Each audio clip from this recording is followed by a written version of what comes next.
पाकिस्तान और अफगानिस्तान के बीच लंबे समय से तनाव और सीमा विवाद चल रहा है। पाकिस्तान ने काबुल पर एयर स्ट्राइक की जिसमें 400 लोग मारे गए। अब अफगानिस्तान पाकिस्तान की 3 ऐसी लाइफलाइन को रोक दे तो पाकिस्तान की पूरी अर्थव्यवस्था, एनर्जी सेक्टर और व्यापार बुरी तरीके से चरमरा सकता है। वो जीवन रेखा है TAPI गैस पाइपलाइन। जी आपको बता दें, CASA 1000 बिजली परियोजना और अफगानिस्तान से गुजरने वाला मध्य एशिया ट्रेड कॉरिडोर, इनमें से कोई भी एक चीज अफगानिस्तान टारगेट कर दे तो पाकिस्तान की हालत खराब हो जाएगी।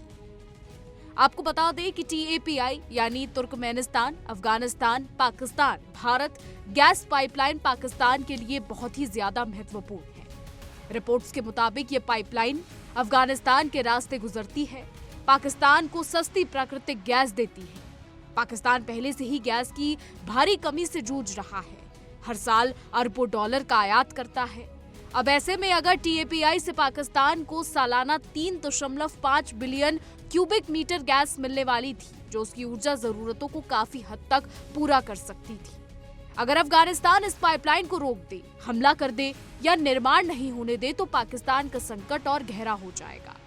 बिजली प्लांट बंद हो सकते हैं, उद्योग ठप पड़ सकते हैं, आम लोगों को महंगी गैस और बिजली का सामना करना पड़ेगा। आपको बता दें, CASA 1000 यानी सेंट्रल एशिया साउथ एशिया परियोजना तजाकिस्तान और किर्गिस्तान से अफगानिस्तान होते हुए पाकिस्तान तक 1300 मेगावाट सस्ती बिजली लाएगी। ये परियोजना भी अफगानिस्तान के इलाके से गुजरती है। पाकिस्तान की बिजली की भारी मांग को देखते हुए ये परियोजना उसकी जीवन रेखा बन सकती है। अगर अफगानिस्तान इस परियोजना को बाधित कर दे या सुरक्षा की वजह से रोक दे तो पाकिस्तान को महंगी बिजली खरीदनी पड़ेगी। इससे औद्योगिक उत्पादन प्रभावित होगा, बिजली के बिल बढ़ेंगे, इकोनॉमी पर बोझ पड़ेगा। अफगानिस्तान के रास्ते पाकिस्तान मध्य एशिया के बाजारों तक पहुंचता है।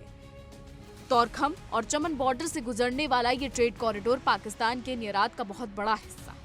अफगानिस्तान के रास्ते पाकिस्तान सेंट्रल एशिया को चीनी, सीमेंट, चीनी और अन्य सामान भेजता है। अगर अफगानिस्तान सीमा बंद कर दे, हमला कर दे या ट्रक काफिलों को रोक दे तो पाकिस्तान का निर्यात रुक जाएगा, ऐसा रिपोर्ट्स कहती है। ये सारी जितनी भी बातें कही गई, एक रिपोर्ट ये दावा करती है।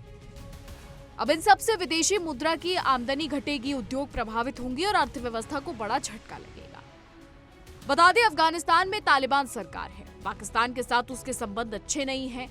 तालिबान TTP यानी तहरीके तालिबान पाकिस्तान को समर्थन देता है, ऐसा पाकिस्तान कहता है। अगर अफगानिस्तान इन परियोजनाओं को सुरक्षा की आड़ में रोक दे या बलूच या तालिबान समर्थित गुटों से हमला करवाए तो पाकिस्तान की हालत खराब हो जाएगी। पाकिस्तान पहले से ही आर्थिक संकट, महंगाई और ऊर्जा कमी से जूझ रहा है। इन जीवन रेखाओं के रुकने से स्थिति और बिगड़ सकती है। बता दें, पाकिस्तान की सबसे बड़ी कमजोरी अफगानिस्तान से गुजरने वाली ये परियोजनाएं और ट्रेड रूट है। अफगानिस्तान इन्हें टारगेट करके पाकिस्तान पर बिना सीधे युद्ध के भारी दबाव बना सकता है। पाकिस्तान को इन परियोजनाओं की सुरक्षा के लिए अफगानिस्तान के साथ अच्छे संबंध रखने पड़ेंगे, वरना उसकी अर्थव्यवस्था और ऊर्जा सुरक्षा दोनों खतरे में पड़ सकती है। ये स्थिति दिखाती है कि दोनों पड़ोसी देशों के बीच तनाव कितना महंगा पड़ सकता है।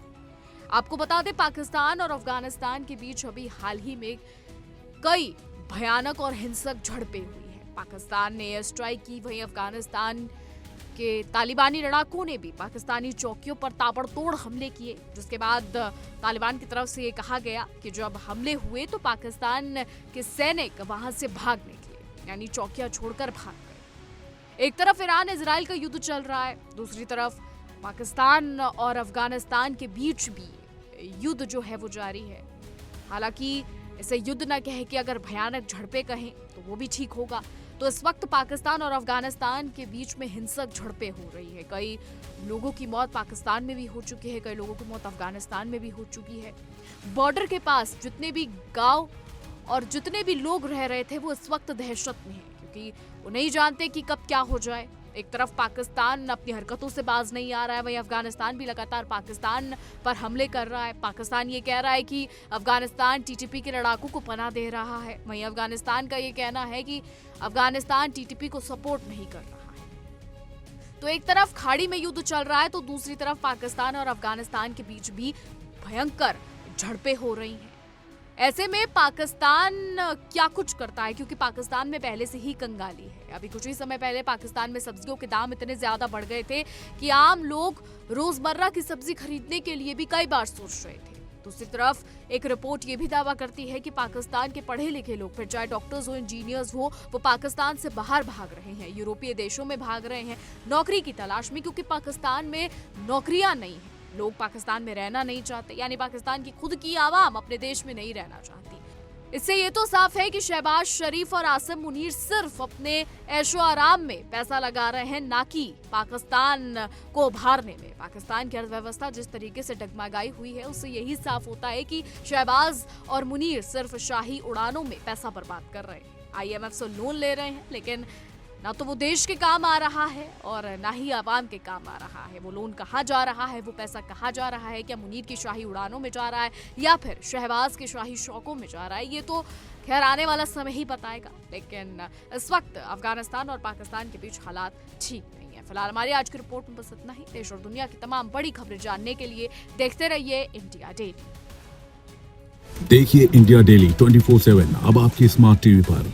इंडिया डेली मौजूद है सभी डिजिटल प्लेटफॉर्म पर लाइव और लगातार। इंडिया डेली 24/7 हर दिन राष्ट्र को समर्पित।